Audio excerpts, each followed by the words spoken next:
Lungkot ko, huwag kang magagalit sa akin. Kaaway ako ng kalaban ng Biblia. Kahit sino pa. Pagka nilalabanan ng Biblia, kaaway ako. Salita ng Diyos ang nasa Biblia, sinulat ni Pablo. Ang isinusulat ko sa inyo, utos ng Panginoon. At kung tayo mag-uusap sa sarili mong kuro-kuro, ayaw kong makipag-usap sa'yo. Bakit? Hindi ako nagtuturo ng sarili kong kuro-kuro.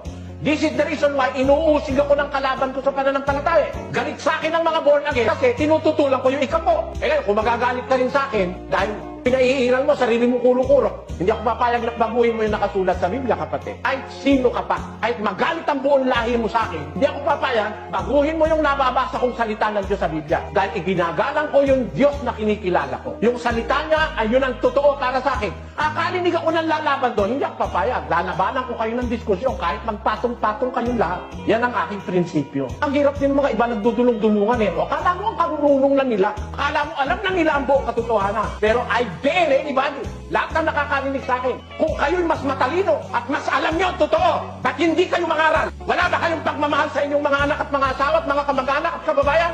Kung ikaw ang nakakaintindi ng Biblia, ba't hindi ka tumayo para ipangaral mo ang totoo sa ikaliligtas ng mga tao? Yan ang masasabi ko.